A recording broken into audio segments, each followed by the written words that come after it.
당시 갓바위를 취재했던 기자 중 현재 생존해 있는 사진 기자를 만났다. 그 당시에 저희들이 뭐 약사 열애사임 이제 불교에 대한 조예가 뭐 깊지 않으니까 모르겠는데 이제 저희들이 이걸 취재하기의 동기가 결국은 이제 많은 그 군중들이 모여들고 그 모두 소원을 빌면 헤엄이 있다 이런 입소문이 이제 나가지고 이제 사람이 모여들기 때문에 이제 취재의 대상이 된 걸로 알고 있습니다. 그 당시에 저희들이랑 같이 간 서경부 교수가 그 여러 가지 이제 이 갓바위 대중들이 좋아하는 갓바위를 이제 약사의 열애상이다 이래가지고 불교적인 그런 하나의 명칭으로 이제 저희들한테 알려줬죠. 당시 취재 기자의 증언에 따르면 갓바위가 약사 열애상으로 보도된 것은 갓바위를 안내했던 서경보 교수의 자문에 의한 것이었다. 1963년 갓바위를 조사한 윤용진 교수의 증언을 또 들어보자. 63년이니까 참 오래됐죠. 오래됐는데 올라올 때는 요 뒤쪽에 옆하고 있는 일로 해서 올라옵니다. 이 앞에는 뭐 낭떠러지니까 뒤로 해가지고 와가지고 여기서 서가지고 이제 볼 수 있는 거. 그리고 요 둘레에서 조금 요 옆에 오면 각도를 아주 이제 그 높은 각도로 해가지고 이제 좀 찍을 수 있는 거. 그 상태입니다. 여기서 찍게 되면 이 얼굴밖에 안 나와요. 몸 전체를 못 찍는데 이거는 이제 저 멀리서 렌즈를 이제 넣어가지고 찍었지. 묘한 그림입니다만 이 손바닥에 뭐가 있는 게 없어. 요게 지금 그냥 손표가 이제 보고 있는 뭐 그 상태지. 이게 이제 63년 건데, 근데 지금 요 모양으로 봤을 때는 아닌 것 같아요. 예, 약사열애는 아닌 것 같다 생각됩니다. 갓바위 부처는 1965년 9월 1일 공식 명칭 관봉 석조 열애 좌상으로 보물제 431호 국가문화재로 지정됐다. 문화재청이 관리하고 있는 문화재 관리 카드에는 보물로 지정될 당시 갓바위 부처님이 미륵보살로 전한다고 기록돼 있다. 그렇다면 왜 갓바위가 관봉 석조 열애 좌상이 됐을까? 국가지정 보물로 그때 상신됐을 때 그 증언대에서 제가 증언을 했습니다. 그때는 제가 제1분과의 문화재 전문위원으로 있었습니다. 그때는 뭐 전문위원이 많지를 않고 그저 3사람밖에 없을 때인데 이제 제가 1호입니다. 이를테면 그 증언을 할 때 제가 이제 무슨 말씀을 드렸냐면은 이 불상이 위치를 말해야 되겠는데 이 관봉이라고 하는 그 위치가 있다. 그러니까 관봉에 있는 불상인데 이 부처님에 대한 존명은 제가 말씀드릴 수가 없어서 그대로 석조니까 석조, 열애상인 것은 분명하다. 육계가 있고 이런 점으로 봤을 때 열애상이다. 그래서 관봉에 있는 석조 열애상 이렇게 해서 관봉 석조 열애 좌상으로 명명을 하게 됐다. 이제 그런 말씀을 제가 드릴 수 있어요.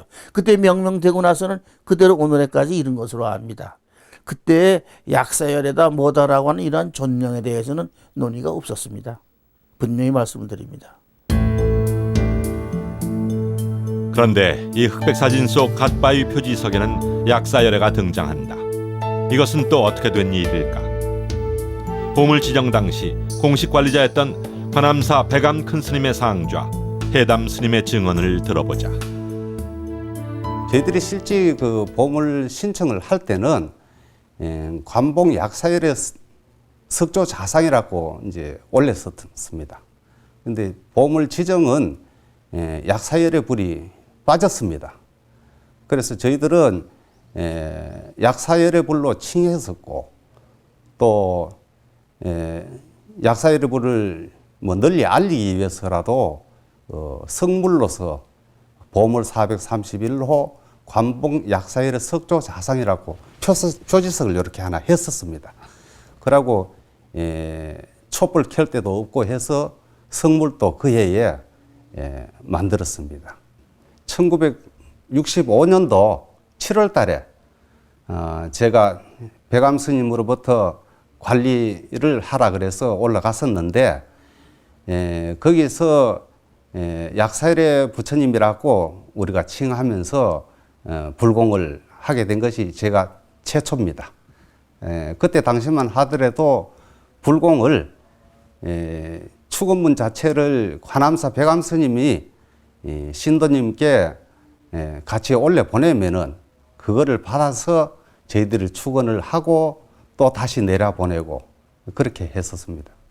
백암 스님께서 그 약사열에 부리라고 칭하라고 했지만 제가 가보니까 그 손에 약함도 없었을 뿐더러 이 사진에도 역시 뭐 없습니다. 비록 약합은 없지만 갓바위가 관암사의 관리하에 약사열애불로 세간에 이름나면서 1968년 당시 선본사 주지였던 도수 스님이 보물을 지정한 국가를 상대로 대구지방법원에 갓바위 소유권 확인 소송을 제기해 1심에서 승소했다. 국가재원 최고회의 박정희 이장님의 막내 누나 되는 어른이 상주군 청리면 무들이라는 데 계시는데 거기 가서 하소연을 하고 이제 국방부 육군 척제부대를 가서 이제 교습을 해가지고 측량을 좀 해서 해달라고 이래가지고 척제부대가 2차 동원이 돼서 측량을 해가지고 그 부대가 대표자가 와서 증인을 섰습니다. 선본사 임야 내에 그 부처님이 계신다는 거, 선본사 임야 산 42번지 내에 위치함이 확실함 하고 그걸 내놓고 선서를 하고 증언을 서시고 난 다음에 선본사가 이제 지방법원에 승소를 했습니다. 그 당시 최고의 권력 실세 친인척의 도움으로 국가를 상대로 한 갓바위 소유권 확인 소송의 1심에서 승소한 도수 스님은 대구 고등법원 항소심에서 선본사 사적기 연역지 덕분에 승소했다고 한다. 그 후 대법원에서도 판사들의 전원일치로 승소해 결국 도수 스님은 갓바위가 선본사의 소유가 되는데 1등 공신이 되었다. 선본사 연역지에 보면은 의연하상께서 원광법사의 제자 의연하상께서 이제 삼국 통일을 염원하고 또 스승님과 부모님의 왕생문학을 비는 마음에서 그 약사열애 부처님을 조성했다는 그런 기록이 나왔어요. 그 연역지를 제가 주재하고 나올 때 저 은혜사 주지 스님이 와서 연결을 받았거든요. 갓바위가 약사열애불로 기록되었다는 선본사 사적기는 어디에 있을까? 은혜사가 선본사의 본사로서 이따가 1993년도에 총무원 직할로 지금 넘어가 있습니다. 그리고 이제 그 선본사 갓바위에 관련된 그 사적기나 기타 이런 이 문헌에 대해서는 은혜사에서는 지금 찾아볼 수가 없는 그런 상황입니다. 은혜사에는 없는 선본사 사적기. 그럼 선본사에는 혹시 있을까? 선본사 사적기가 있습니다. 그런 거는 없는 줄 알고 있습니다. 정확한 거는. 그런데 2004년 선본사에서 발간한 이 책에는 갓바위에 대한 자료가 실려 있다.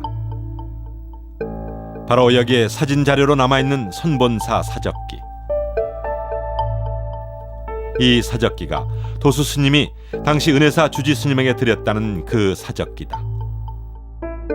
그러나 이 사적기는 갓바위를 조성했다고 전해오는 의현 스님의 공덕에 대한 언급은 있지만 갓바위가 약사열애불이라는 기록은 없다.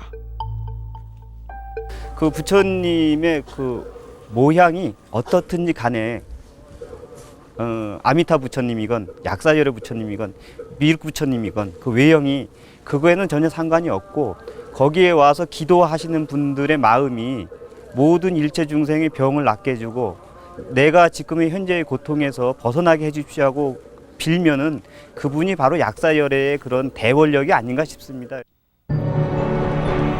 한 가지 소원은 꼭 들어준다는 팔공산 갓바위. 갓바위 부처님이 자리한 해발 850m 팔공산 관봉은 예로부터 신성한 바위 신앙의 기도처였다.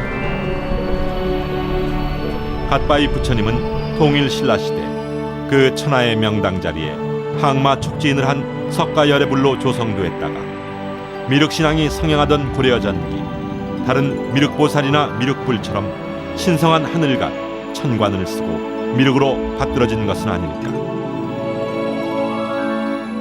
그리하여 관암 곧 갓바위는 인근 주민들이 곤경과 불안에 처하면 언제나 한달음에 달려가던 구세주 미륵불이 되주었다.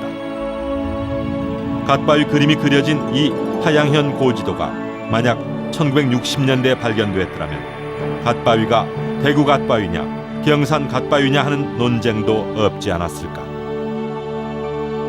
비를 내려달라고 소원을 빌면 곧바로 효험이 나타나는 기우초로서 영험한 관암 미륵불로 불려온 갓바위. 1962년 한 스님에 의해 약사열의 불로 불리면서 오늘날까지 한 가지 소원을 치성으로 빌면 꼭 들어준다는 한국 제1의 기도처.